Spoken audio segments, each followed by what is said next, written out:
Okay guys, greetings and welcomes to Essentials in Modern or Practical Alchemy. Today we are going to be discussing from a number of different directions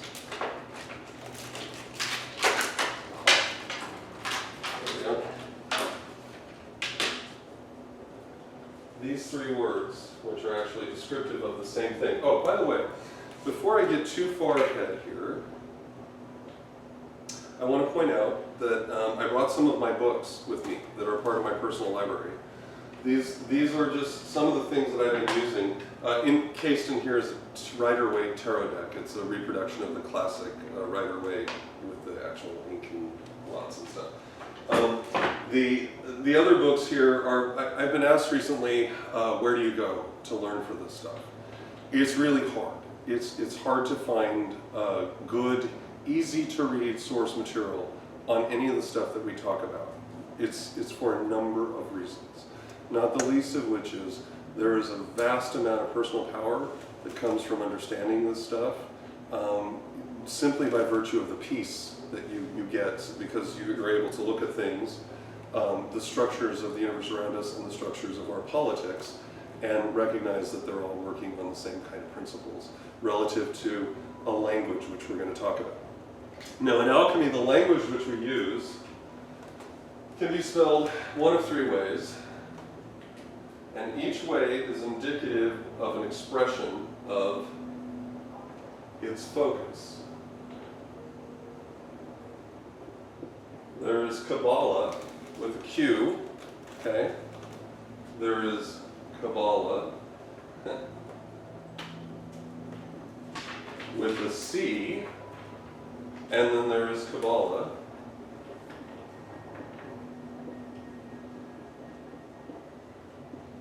with an H. Each one of these are descriptive of the communities which follow them, okay? So Cabala with a Q, it relates to Hermeticism and the Hermetic Kabbalah. So an excellent book, I highly recommend this book, Diane Fortune, The Mystic Kabbalah, okay? She's awesome. Pretty much everything she writes is awesome. She broke from the ranks of the Golden Dawn, and without violating any of her oaths or covenants, which I understand that process, she is able to clearly articulate principles Kabbalistically that give you an insight as to the functions of all of this. What we're going to talk about today translates into everything. We're going to hit on some numerology, we're going to hit on the tarot a little bit because it's all descriptive of this. But this is the Hermetic Kabbalah. The difference is, and this is my opinion based on an understanding of the association with the letter Q, and an understanding of the Ouroboros.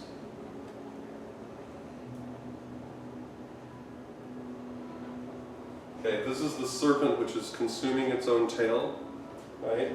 And it would look like it had a little head here and it went around. It could look like that. Get it? Q. Now in Star Trek, Q is what? Q is an intelligence which is non-local, which is expressed independently through various intermediaries, right? But they all refer to each other as Q. So if you watch Star Trek, you'll get an idea.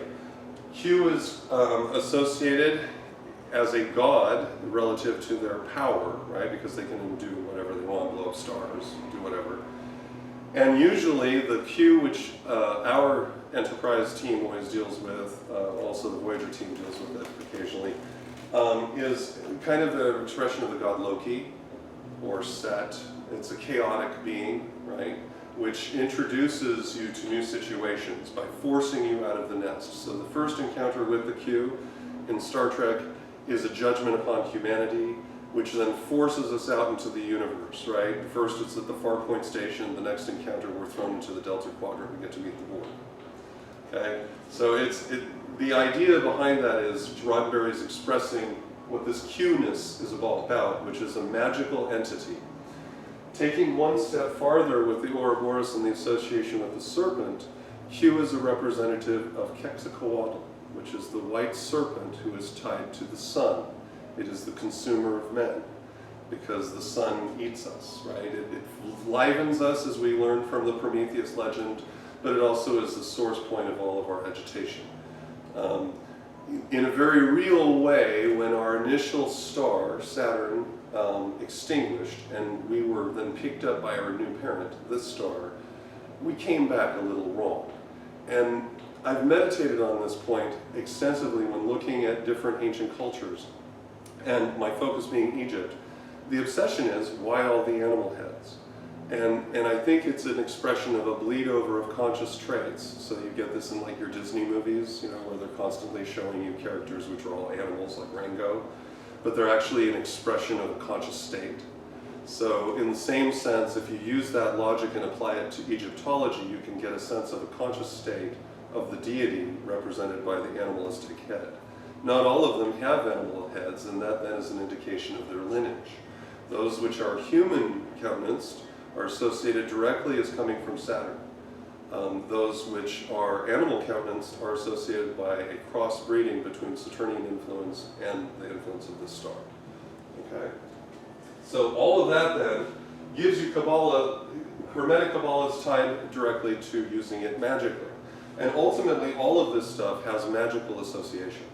The next one is Kabbalah with a C, which was generated in the Renaissance, and this was essentially the go-to Kabbalah, which was used by Christian mystics. So what they would dip into is the esoteric tradition of the Jews and Hebrews, and then they would sanitize it so that they wouldn't wind up getting burned at the stake as a witch or heretic or any other unfavorable. So this Kabbalah I have not spent a lot of time in. I've not been particularly interested in it, largely because it's not the whole source point. It's like looking at a different sort of programming code. You're looking at a safe version. This one here, I've spent a lot of time in, because this gives you the magical associations which this Kabbalah conceals. Okay? And this Kabbalah with a K is sourced out of your classical Hebrew texts. Okay? This comes then from books like the Zohar or the Essential Kabbalah, and these are both tied to Jewish mysticism. And specifically, when you use Kabbalah and tie it to Jewish mysticism, it is referred to as a practical Kabbalah. Okay? So, why do we call this class Practical Alchemy? Because this is an application of mystical traditions across a broad spectrum. Now, the reason I use Kabbalah is because it is like the math of magic. Okay? Mathematics is a language which, regardless of what I speak now in the United States, if I have the correct mathematical expression, I can go anywhere on planet Earth, hand them my note card with my mathematical expression, regardless of what they speak in that country, they can read my math. That's what Kabbalah is. Okay? It gives you a means of understanding other people's expressions of the esoteric and gives you a means of expressing it and using it for your advantage. So, we teach, the study of alchemy then teaches one to visualize and work with the natural flows and structures of the universe. There are 3 different ways to interpret this. I tend to focus, even though this is all super fascinating and stuff, and this deals with your 20th century esoteric tradition stemming out of people like Arthur Edward Waite, MacGregor Mathers, you know, these are all your powerhouses of the 20th century, the Golden Dawn, the Ordo Templar Orientis, the Astrum Argentum. All of these use Kabbalah here, and these are all your secret mystery traditions, which are way overladen people with tradition. That's to the internet, because I think all of your traditions, when you lose the meaning by shrouding them in all this ritual, you disempower your franchise, your people, instead of empowering them. And that's where Durham Fortune in her books are just awesome, because she's like, no. This is exactly what you're doing. And it gives you a really clear understanding. If you're seeking to understand the tarot, you must be able to understand this. There is no use in studying or trying to read tarot at all unless you understand it from a Kabbalistic perspective, because you're literally crippling yourself. You're losing it. Why? Because this knowledge, let me erase this here, this knowledge is encoded in such intensive symbolism over so many millennia that by accessing it symbolically, you can access what Fortune calls psychism, which other people would say, I'm now psychic, right? It doesn't mean you predict the future. It means you can look at something or look forward in something or identify a series of circumstances and see the truth of it. It's a kind of vision that I hate to say this, it sounds like I'm doing a Morpheus here, but unless you've seen it, you don't know what it is. You just have to experience it, and the only way to experience it is through a rigorous application of this. Why is this the word I like to use? Well, because it, in the word itself, tells you what it's about. And, oh, I forgot to bring my, hold on 2 seconds.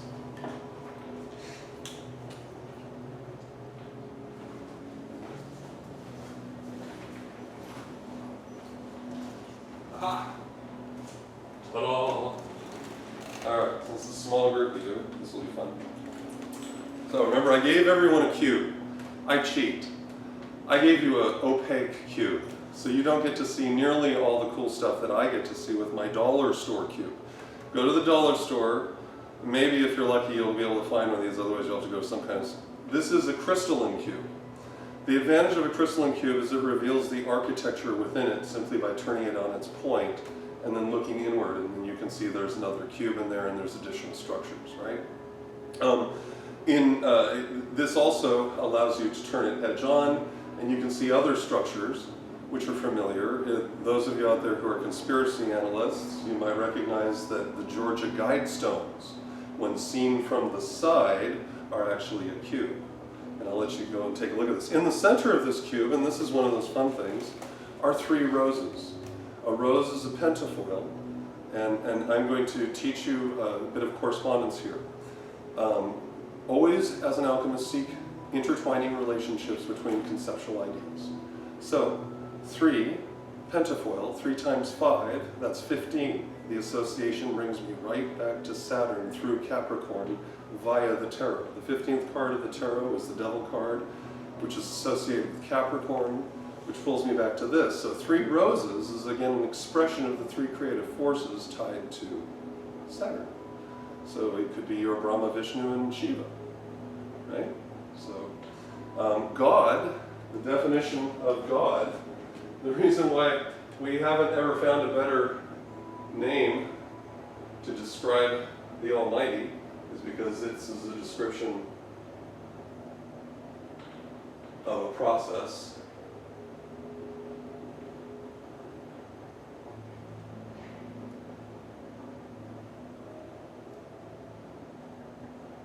So God is generation, operation, and dissolution.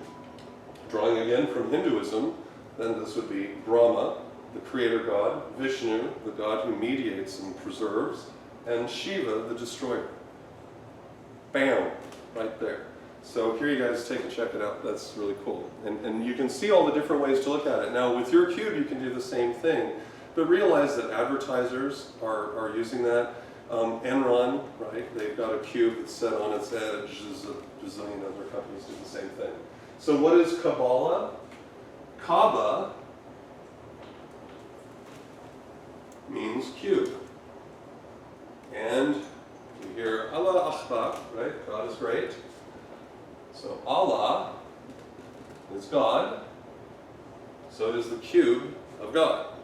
You're studying the source code of creation. That's what Kabbalah is. It is source code for creation. And you're part of it. It gives you insight on everything, but there you are. In Mecca, they walk around the Kaaba. It's part of your deal as a good Muslim. You must go on a pilgrimage to Mecca and do it at least once in your lifetime before you die. This is part of that. Studying this will open doors to understanding Islamic culture because they draw from the same exact material, hence coexist. We are all trying to describe the same exact process, but we're tied to a cultural preference that gives us kind of a myopia. And that's what's going on. So this is Kabbalah. Now I'm going to refer my card really quick.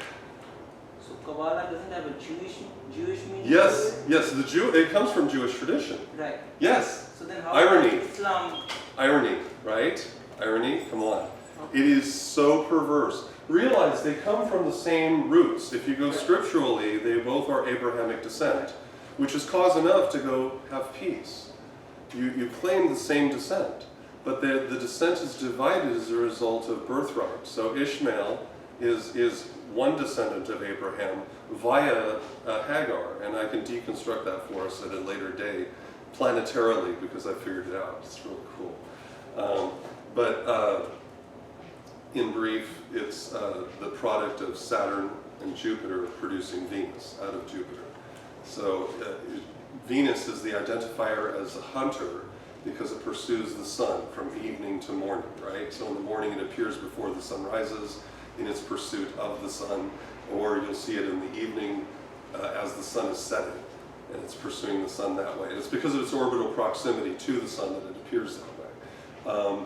Ishmael is considered a hunter, therefore it's tied to Venus, plus the color for Venus is green, and most of your Islamic nations use some form of green in their flag to represent. Ta-da. When you understand the language of alchemy, this stuff just starts clicking for you, because you see that these associations are actually simple, and they're based on 7 planetary bodies, 12 zodiac houses, and 3 primary things called the prima materia. So you get those 21 things in order in your head, those 22 objects in your head in order, and your styling and profile. All right. The other reason we study this is to recognize ourselves as both director, actor, and audience of our own life. And until you place yourself in those 3 roles, your God roles of your own life, you languish in powerlessness. So alchemy gives you the thing. The discipline of alchemy is, as you see, it provides us a language for deconstruction.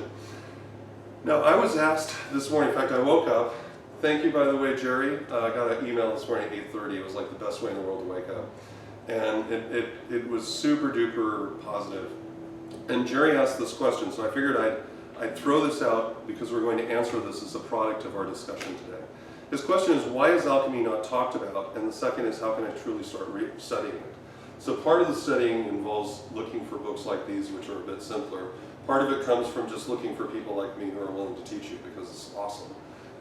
And part of it is stepping outside of your normal comfort bounds and realizing that this stuff has been talked about, is talked about, and you're just not part of it. You're just not included because you're not part of the routine yet. The irony is that you make yourself part by virtue of your intelligence. So it's really what you know, and knowledge really is your power. So why is it that we don't see this now? Alchemy, to me, is like the Manhattan Project of World War II. You might recall, the story behind that is the development of the nuclear bomb was so secret that no particular agency had 100% knowledge. In fact, most of them didn't have more than 2 or 3% knowledge of what was going on. This was not the first time that we've done this. In fact, this was the first time we've done this and publicly admitted that we do it. We continue to have Manhattan projects all the time. They're part of our government. DARPA is loaded with them. Nobody knows what anyone's doing, and suddenly, voila, we have these really cool things. This is a process which is taught because of the division of alchemy. Alchemy covers, we have numerology, and as part of that, what I want you to start doing is, if you don't have a mind to just kind of count your way through the alphabet and remember certain key numbers, put it on a 3x5 card, and give yourself a code card, because everyone else that is trying to encode something into their work is using this. For instance, I mentioned just last time I mentioned Fox or the FXX channel. Both of these referring to the same numerological progression. So 6, 15, 24, right? Which then is 6, 6, and 6. What's super cool about 15 and 24 though is this then becomes a dual reference to Saturn and Jupiter. Jupiter by virtue of the sigil which is used. Get it? 24. So Fox News and all their stuff is doing like this elegant triple tap on the esoteric by virtue of understanding it. there are people that would say this is a satanic channel. They would not be wrong, except for the word should be Saturnic channel. Yes? Do you know if Rupert Murdoch had any study in alchemy? Well, let's see. He's Australian, and he's Jewish, Oh, alright. and he's a bazillionaire. That's true. Now do the math. This stuff works because they make it work, and it's elegant in their representation. Rupert Murdoch is 100% predictable based on Kabbalah. I can tell you everything that he will do and all the methods of his communication, because he is a strict adherent to this pillar of severity, which we'll talk about in a minute, and Saturnism, which is following the law, and certain rigid guidelines and social structures, which is all about Fox, right? So this one here then is the FXX. This is probably the more external. If I were to interpret this on an esoteric level, by corporate division, my instinct would be this would be the conservative arm, and this would be the less conservative arm by association through Jupiter, which tends to be a bit more mild. So if you look at their programming, not that I'm a big TV viewer, I would be interested if someone's out there. The programs I do watch that seem to fall under this, it seems to verify this to a degree. This tends to be more your fanciful, magical programming, and this tends to be more of your hard programming. All right, so numerology will be something that we always want to think about relative to this. Why? Because there are 10 Sephiroth in the Tree of Life. If you understand the associations and the correspondences between those 10 spheres and the numerological expression through alphabet and language, you're going to have a huge leg up on figuring out what's going on and how to use it to your advantage. So, Kabbalah, and like I said, I prefer the K spelling just because I'm not part of an esoteric tradition presently, and I don't see the need. Those esoteric traditions of the 20th century were essential for us to be where we're at right now. It would have been impossible for me to hold this dialogue with you in the 1980s. The moment I said anything about Jesus Christ and referenced him as not being real in the 80s, people would have come down on me like a ton of bricks. Today, we can do that because of all the work that was done in the 20th century among the esoteric communities, which were doing it largely in secret. But now we're pretty much doing it in the open because no one really understands it anyway. And look, not many people are interested in learning about it. So I'm grateful, by the way, online, 200 viewers so far plus, yay. So keep sharing the word because this is how it will get out. This is the process. Okay, so let's continue. Astrology is part of this. Palmistry. Why palmistry? Because palmistry gives you astrological correspondences on the surface of your hand. You literally have the universe at your fingertips, everything that you need to know. And I'm not talking about this in terms of a method of prognostication. Okay? I don't particularly favor it, although from an alchemical standpoint, I can see where you could say, yes, in fact, your electrical etching of your body as a result of your conduct would reveal certain wrinkles in your hand, and therefore propensities to certain kind of behavior. Having used it, I can see that there are definite associations with that, which could be valid. I use palmistry for deconstruction and understanding what all the statuary are communicating. So when you see them holding their hand like this, or like this, or this, or this, or if they're referencing something like that, they're actually telling you something astrologically and showing you how they correspond with that idea. So palmistry is actually valuable for that in and of itself, all by itself. Then we have the tarot. And the tarot provides you mnemonic correspondences between all of this. It's a visual guide to all of the stuff here, and in order to understand it, it is beneficial to get a grasp on what this stuff here is talking about. Okay? Okay, let's see. Ultimately, the whole purpose of all this falls under these two words which we talked about at the very beginning. Temet nose, which is Latin, it means know yourself, but the only way to know who you are is to understand your context. Your context provides you your limitation. It It tells you you can do so much or so little. And so unless you understand that, understand your context and how you relate to everything, you can't operate it. You can't use it. It's like having a toolbox and no training on how to use a socket wrench or what the socket wrench would even be used for. So you need to understand that there are nuts and bolts out there that require turning. And then the socket wrench is useful. Okay. Wouldn't you say it's equally important to know where you are? Yeah, for sure. So not only know yourself and know where you are so that you can progress from there. Yes. And you know, this is, thank you. This is an excellent point. Because if you are trying to determine your position in three-dimensional space, you need 6 points. This is basic geometry. Okay? This is stellar cartography too. If you're out in outer space and you want to know where you're at in outer space, you need 6 points of reference.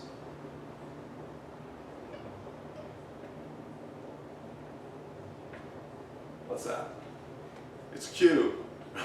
The 7th point lets you know where you want to go, or it's your point of origin, whichever way your perspective. This can be used to zero in on where you are right now, or where you want to go, if you know where you are. If you don't know where you are, you probably should do this first, and then figure out where you want to go. 7 points allows transition and change. What does the number 7 remind us of? 7 days of the week, or the wake. It's associated with that physics property of water, which shows that the transition of states changes when the wave height is 1 over 7. 1 over 7 times the wavelength. So, boom, and then you have new change. So if you want to break out of your box, you need 7. That number, actually, then when you think of the tarot, cards that are often associated with the number 7, like are the card where the little girl's going, oh, what am I going to do? You know, thinking about things. It's tied directly to Venus, partnership. Cover more of that, but 7's a big number. Okay.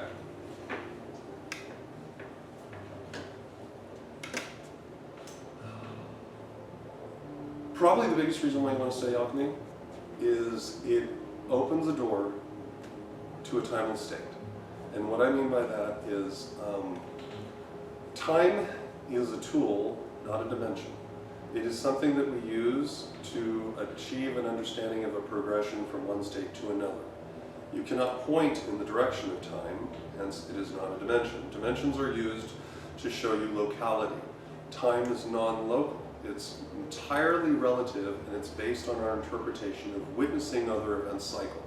Whether it's a transition of a lunar phase or a transition of a water state, we're basically using a consistent thing that we're watching to reference the progression of time.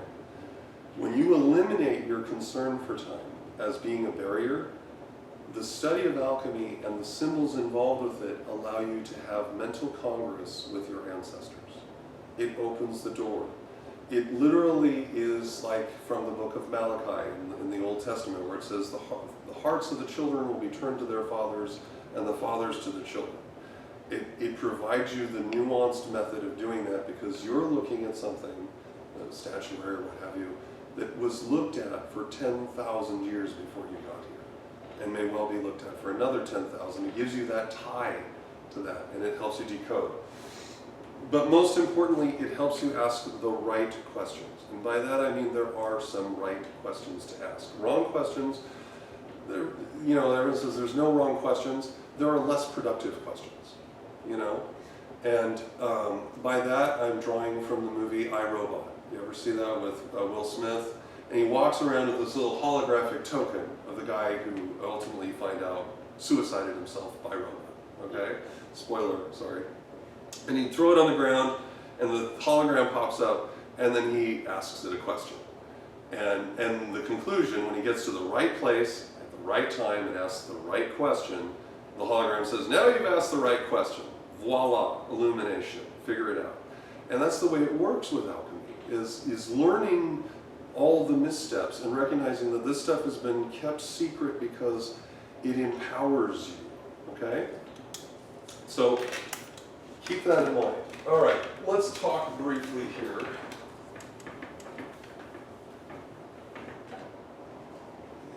What time is it? Okay, good. Excellent.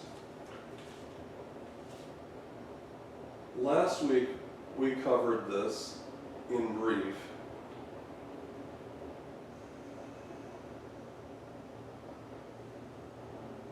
That's too big.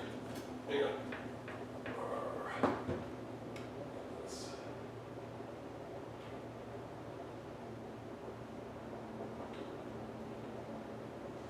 Okay, this is the tree of life. These are the 10 Sephiroth of the tree of life. Numerically, we have 1, 2, 3, 4, 5, 6, 7, 8, 9, and 10. Okay? There are 22 paths that go between this. We're not going to talk about those right now. Those are tied to the major arcana of the tarot. If you want to give yourself an edge to understanding numerological equivalency, pull out your minor arcana of your Rider-Waite tarot deck. And I insist you use a Rider-Waite to start with because you want to have correct symbological references. You can use everyone else's tarot deck once you guys are mastering the Rider deck, but you really should start with that because this is the 20th century esoteric tradition distilling an older Hebrew tradition. Yes? Could you please spell that? The Rider deck? Oh, Or- Rider. Oh, I thought Rider, it was yeah, the Rider-Waite. It's the... Sold out. You sold out? Okay, so it's the Rider-Waite tarot deck. You can, Dan will have more, I'm sure, very soon. It's a popular item. Now, we mentioned the top 3, well actually this one here, we'll just put this here as Kether. This is Chokmah. This is Binah. Okay. We've spent a lot of time at the top of this tree, just kind of giving us an idea of the functionality of the universe and its most initiation point, okay, at the beginning of the initiation point. Binah is tied to Saturn. Okay, so we know that our first planetary influence is introduced right here in number 3. When we move down, this is Chesed. And this is tied to Jupiter influence. So the number 4 is tied to the presence of something which is associated with preservation, right? Because Jupiter is considered a preserver and a remover of obstacles. You can, when you start learning the mythologies, I'm talking to you guys out there and to you guys all here, when you really invest yourself in understanding these mythologies, it will crack this like a nut because people will start standing in the circles. You'll start seeing personalities for the circles. You'll get a sense that the universe has personality, that it has moods and mood swings. And those mood swings are described right here, okay? And to get to know them makes you more adept. Number 5 is associated with Mars. This is Ubura. And now these planets should start sounding familiar to you guys, right? Like you're starting to feel it. I told you, over time, as we speak the names of these planets and these objects, it will stick. It's like a language. The only way to get it is immerse yourself. You're not going to learn it necessarily from a book. You may need to speak the language. Go to the country, hypothetically speaking. Visit Alchemy World and start speaking in terms of that. And the best way to speak in those terms is when you're watching a television show, see if you can't figure out which one of these guys this will be. And we'll continue on. You'll notice that the characters in movies and TV, they're all fulfilling these roles in one capacity or another. In the center we have Tiphereth. And this is the sun. A little dot with a circle around it. Moving down here. And this, by the way, this is a unique character. The sun fulfills a dual role Kabbalistically, and I doubt that you're going to read this anywhere. This was a personal discovery that I made that suddenly made everything make so much more sense and be so much better. Our star is also functioning as an agent for Chokmah, meaning that it is a representative cosmologically of its impact on this static state. So when you understand that our solar system's early history was a bit volatile, with the planets shaking up as a result of a new star, much larger, much more endowed electromagnetically, grabbing everything around Saturn and pulling it apart. then you get an idea of the effect of choke on an environment. In Batman, The Dark Knight, when the Joker is talking to Two-Face in the hospital, he says, "Do I look like a guy with a plan?" And by the way, the Joker's makeup depicts him as Quetzalcoatl. The key is when he's burning the stack of cash in the warehouse, and he slides down the cash pyramid. No, so crazy as you look. I told you, I'm a man of my word. Just as the shadow of Quetzalcoatl slides down the pyramid of the sun in Teotihuacan. That reference by Christopher Nolan was extremely elegant. Well done. Oh, it's beautiful, right? Everything burns. That's exactly what the sun thinks. Everything burns, right? It all burns, and then the stack of cash is representative of willpower, right? And that his dominance exceeds the will of man collectively, right? It means nothing to him. And as a representative of chaos. So the sun is a god of love, but remember that it's Apollyon, the destroyer, before it is Apollo, the god of song and music and love and all that other good stuff. We always like to think of the polished version of our mythology and always seek the happier deities because the other stuff just scares the crap out of us. So moving from 6 to 7, we now have Venus, and this is Netzik.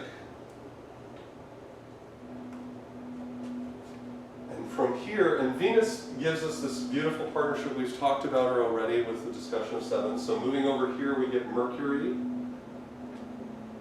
And you know, I don't know if you guys have ever wondered what all these little squiggles mean, like what the little crown horns and the little circle. We're going to talk about each of those, but when someone back in the day conceived of these, they were looking at like an eternal circle with a male projected power.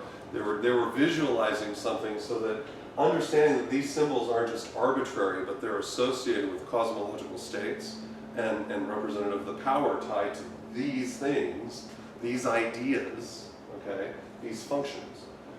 It gives you more leverage in using it. The more you know, the more leverage you have on the universe. And believe me, this stuff really works. It's so cool. I'm still benefiting. I mentioned last week that I went through and I took advantage of the equinox and I took advantage of the full moon at the same time. Tried to tie myself in for balancing it. Works great. I mean, it's just wonderful when you can apply your conscious mind and you realize that the things you're setting in motion are actually applicable to you personally. It becomes very empowering. So this is Hod. Moving down here, we get the moon. And this is Yesod. And of course, like everything that we've discussed earlier, the moon is tied to everything that is creative. So this is literally your generative part moving upwards, flowing upwards. All that energy is now moving back up if you were to diagram it. The last number 10 is Malkuth, and this is where you are. This is the domain of the realm of Earth. Now we can break this down and we can see up here, if we divide it like this. I'm just going to do this briefly. Now, you know, we're going to save that part for later, okay? I'm going to stay on point for you guys. I don't want to introduce anything confusing. So, on this side here is severity. And on this side here is mercy. And the center is mildness.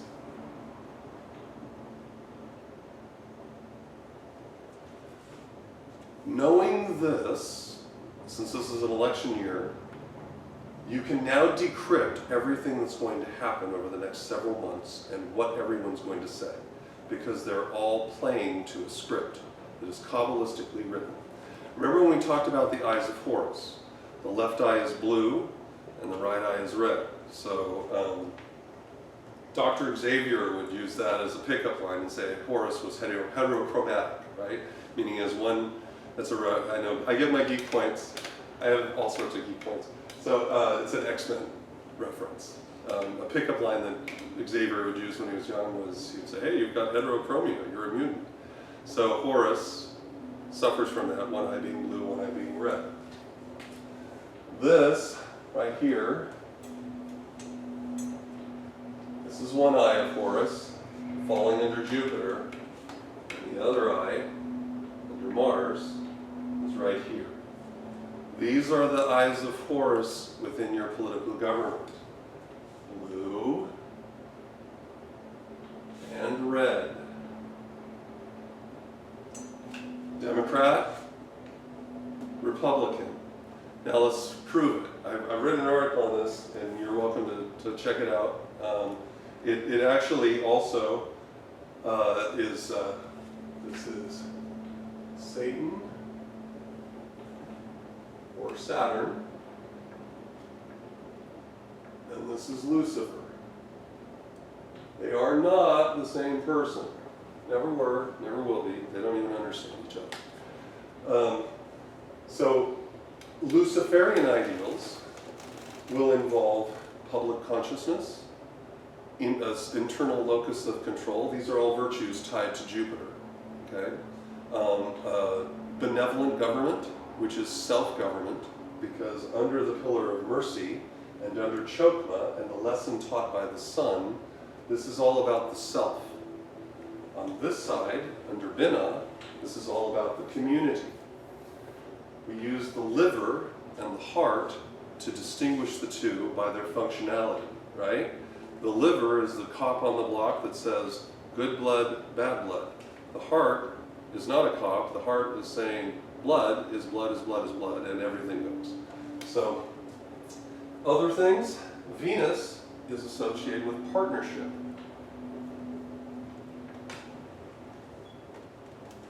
So, what political group do you think would be heavily vested in understanding Venus attributes?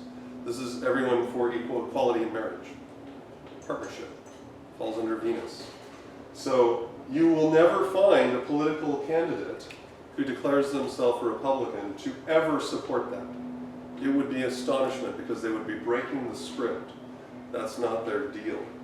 On this side here, under red, this is Republican, it's under Mars. So their first tool of government is war, which is why we have a war against drugs, a war against poverty, a war against AIDS, a war against stupidity, a war against retardedness. I don't know. Everything is war because that's all the red eye understands. It's war against everything. And their solution is just kill it. So Mars, Republicans. That's why they Severity. claim to be more religious. Okay? This is where your hardcore religious people will be residing very happily under Marsian edicts because it is to establish order in this chaos. You people are crazy! That's what Mars says. He's freaking out. He's like, you are just out of your mind, enough, and sometimes that's good. Sometimes the chaos is so bad because Jupiter is so lax. Jupiter's like, oh, they'll work it out. And Mars is like, you're out of your mind. These two guys are talking at each other all the time. And you'll see this dialogue in your news programs, you'll see it in your movies. These are your two guys. This is Raphael versus Leonardo, Teenage Mutant Ninja Turtles, right? Leonardo is the benevolent leader who's well balanced, and Raphael is all, let's just go get him. You know, let's beat him up. This switches alchemically, but we won't worry about confusing in that regard. Only with regard to the prima materia, because the association with red is tied to sulfur, which still works out for Mars, because Marsian influence is under red, sulfur is red, and there's all that aggressive energy again. When looking also, under this will also be communications. So the other tool is communications and commerce. So in order to acquire control, they will control what you hear and see, and they will also fixate you on consumerism. That's what this pillar will do, in order to achieve structure, in order to have society work well for them. On this side, again, there's no emphasis at all on any kind of mercantilism because it's about people, it's about partnership, it's about service. So a lot of service industries might pop up over here, but those might be nonprofit, you know, more charitable. So here are your two pillars, and in the middle you might find the moderate candidate. who's trying to work their way back and forth and work with both hands to get something done. But this is why our government is intractable, planet Earth. This is why we'll never get past a two-party system in this country, and no matter how much people would like to see an independent party emerge in the pillar of mildness, it's not going to happen. Because it's not a strong enough driving force to make it happen in this country, unless people cognitively reposition themselves entirely and discount their traditional values. Why is Saturn Satan? Why is this tied to a traditional value? The association is the function. Lucifer is a light bearer. Comes into the darkness, dominates it by showing off a lot of light. This is the aspect of the sun moving into a darkened planetary state, which was dominated by a red-brown star, so it's not very luminous, and it comes in, big bright star. It changes everything. Lucifer is not a tempter per se.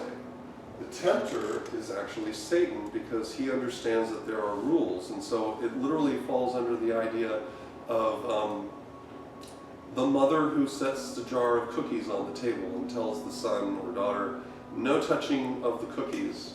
They are fulfilling a satanic role because they have established a condition which could be violated and results in the testing of the other individual. So when you're going through the New Testament and you see the Savior figure, Jesus Christ, is being led around after his 40-day fast, it is not by Lucifer, it is by Satan, because he's establishing criteria to be met and then overcome as a result of his 3 challenges. Yes? So that it was Satan that put the tree in the garden and Lucifer who offered enlightenment. Yes, yeah, definitely. Satan established the rules that said of all these trees you may freely eat, but of this tree you can't eat or you'll die. I've established a criteria, there's the temptation. Lucifer rolls in as the snake, also known as Quetzalcoatl. Remember, every time a snake is introduced, the association is always of some kind of enlightenment, empowerment, or life resulting from the onset of death. So you get bitten, and it inflicts you with the potential of dying. Now you're going to die, but now you're also going to live. It's the weird paradox. The old you is destroyed, the new you is now here. So does this help kind of structuring this? When you're going through your tarot decks, and if you lay them out, it's often very beneficial. The tarot is designed as a tool of meditation first, and then a tool of prognostication. And it's used as a tool of prognostication by those who figured out how to read these associations under a given context. All right.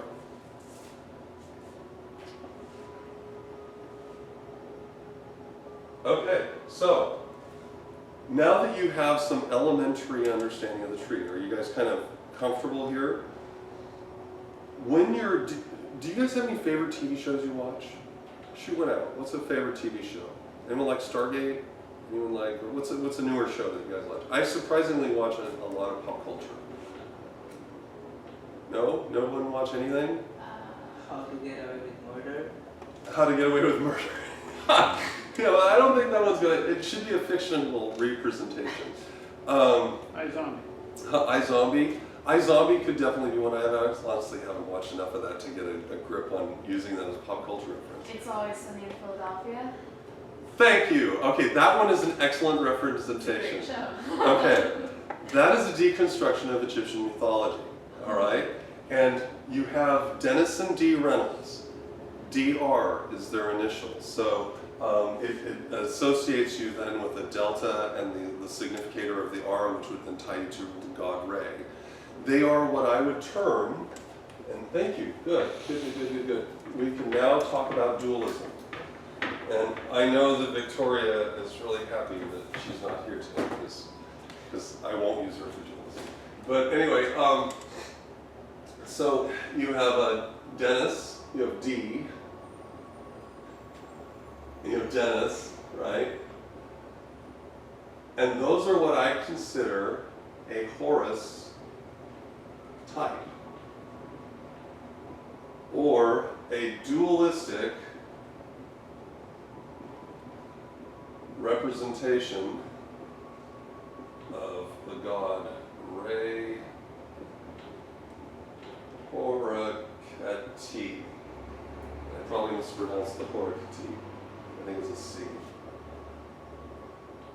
Anyway, This is a fusion of the two, giving an association to a solar deity. So they're both blonde, or blondish. Dennis is a sandy, honey-colored blonde. Dee is bright blonde. She's referred to as a bird. Horus is, and also the god Re, so Re Horicati. They are bird-like. Dennis has all sorts of neuroses that are tied to that. The father represents the usurper Set, because the original father was actually out of the picture as a result. I mean, they literally go every step of the way. The mother represents Isis, who actually dies later. And so they reverse the Osiris-Isis death because the father association. I could go on, but this is what you can look forward to with the breakdown of the movies.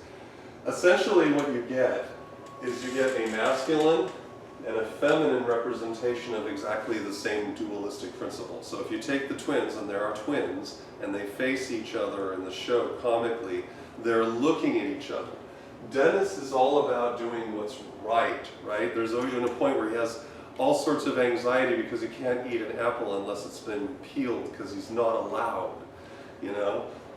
And so this right, wrong, and allowed stuff, whereas Dee, she's kind of whorish, and she doesn't care, so that pulls her right back down into Venus influence, right? She's in Venusville there because she's a love person. She has tons of boyfriends and things like that.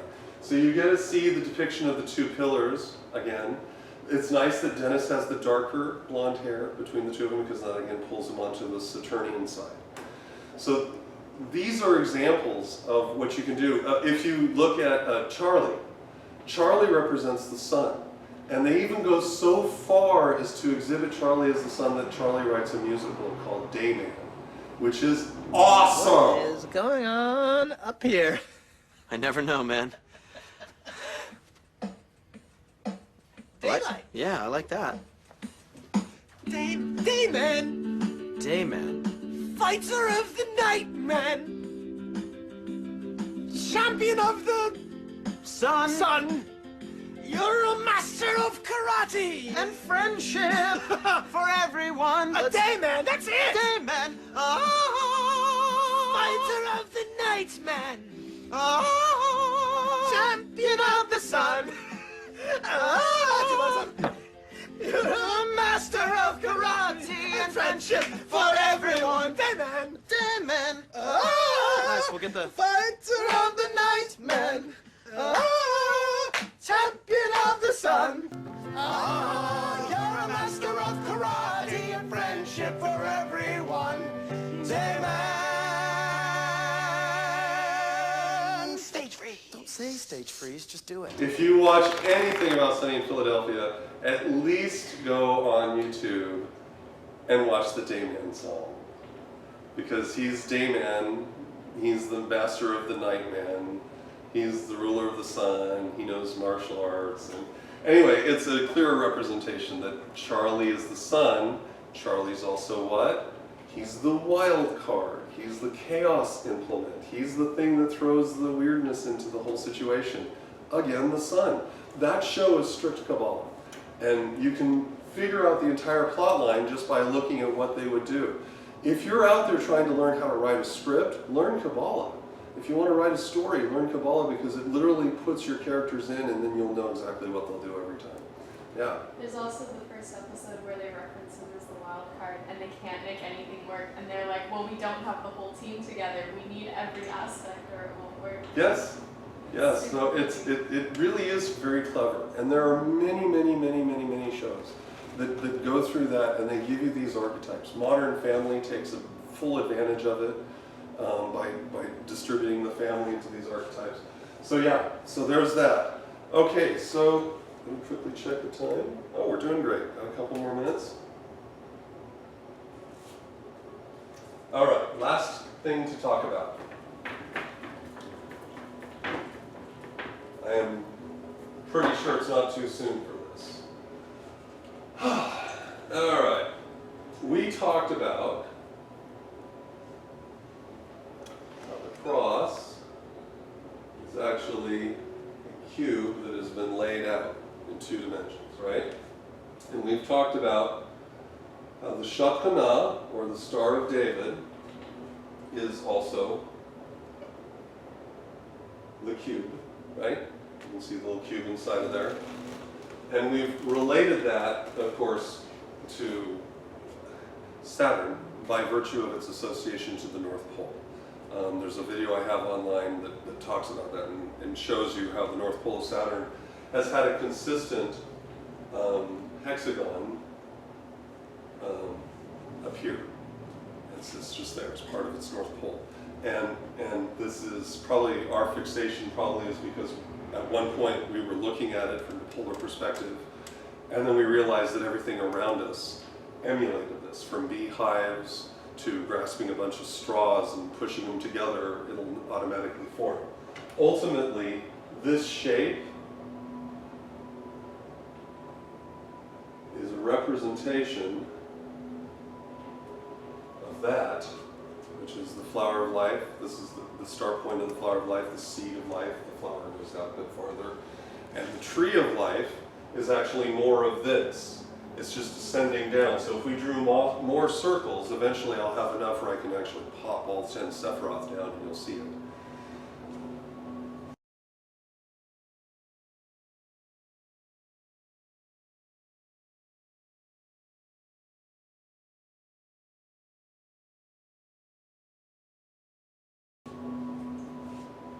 Each of these then was tied. I showed you that magic box. 1492, 357, 816. And I showed you how to draw a representative of this called the seal of Saturn simply by following the numbers. So that when you draw it like this, it looks like that.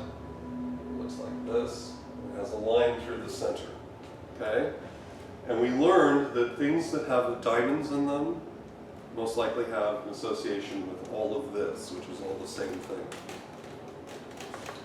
So now that you have all that behind you, let's talk about 9/11. I know, right? Bam! Okay. Everyone's got this wrong, or at least they have it half right. And I'm not thinking about conspiracies and towers or anything. The idea is this. Most commonly held on the internet is the reason that the Illuminati or whomever was involved in 9/11 did their thing was it was a large blood ritual in order to establish them as magicians or something like that. I've come across a wide variety. I mean, I'm talking on an esoteric level. There's the practical government influence, there's the practical alteration of human consciousness planet-wide. Since that day, it's never been the same. The fact that it's going to have traction for 100 years. It really, they set a lot of motion. But one thing that people fail to look at is the Roman numerals for 9/11.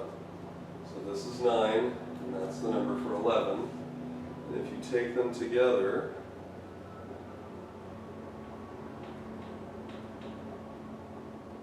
you get that. And if you just take these guys and flip them, you get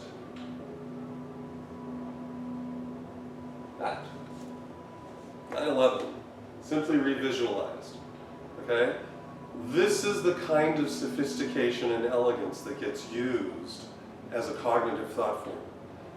This day is going to resonate as an inexhaustible source point of energy for whomever wants to tack on to whatever that yuck is and do something with it. I find it grotesque, but it's important to take a look because Saturn has a really dark side. Saturn has a really dark side. That's why it's black. And this is part of that. This is the death, this is like death magic. This is a construct which was utilized in order to establish a new order. Saturn's about order. By creating an event around that, they created an extraordinarily large cognitive event and a cognitive thought form which established a new Saturnian order. Get it? Since that day, George Orwell would have been proud of the level and degree of sophistication for personal surveillance that's been employed, okay, and continues to be employed. That's all part of that ordered state. That's what this was about. All the other stuff, Hannibal Lecter would say, that's incidental. The death, the war, the oil, all incidental. You need to think bigger. The picture these people are probably operating on is generationally large, spanning over hundreds of years. They've been in operation for hundreds of years, and it's legacy. This is how you get things done when you're constrained with mortal coils. You pass it on, and you use the same techniques that we used in the Manhattan Project, where you diffuse all the knowledge so that there is no particular localized source point where it is interpreted as one solid thing. You get people convinced that you can only learn tarot and you don't need to learn the other stuff. You get people convinced they can only learn astrology and not see the value in the tarot or numerology. The key to understanding all of it is to pull it all together into one great whole and recognize that you're looking at the source code for universal expression. If you want to make something happen, you do that. What's beautiful about Kabbalah is that it also gives you a really clear understanding, and this will be my last point, of actual scientific associations. Every point above every other point would be considered electrically positively charged, okay? Emanating outward. So the sun itself is a positively charged body relative to the negatively charged bodies in its orbit, including planet Earth. As you work your way down the thing, this would be positively charged, and momentarily that becomes negatively charged because it is receiving this energy. Then it flips and becomes positively charged and discharges that power into the next state. From this point, you have potential, active force going into a static state. Okay? And now everything that is eternal gets bound, and the gift is life and death. You get to live, you have structure, you have limitation, you also get to die. Then moving straight down, you get this then, even though this is ordinarily considered negatively charged, because it's always receiving this, the moment it discharges down into this, that becomes negatively charged, and this is positively charged. So you're seeing a cascade of electromagnetic influences. And this actually works in business by understanding the operations. If you apply this to your business, you can see, for instance, if you're looking at a corporate culture that becomes a little bit too lax or perhaps not lax enough, you can find that it'll stifle creativity. This stuff goes back and forth. So when this is positively charged and is funneling into a negatively charged Mars pushes back resistance and funnels it back into the sun. And this gives you the first opportunity of balancing this idea of the self being all important and this idea of the community being all important and finding a negotiated balance. It's the rule of government. That's what the government's supposed to do. It's also good for us as people because we all have all of these traits. We have 7 people running around in our head making chaos, and we're trying to sort it all out, you know? And alchemy gives us the tools to do that.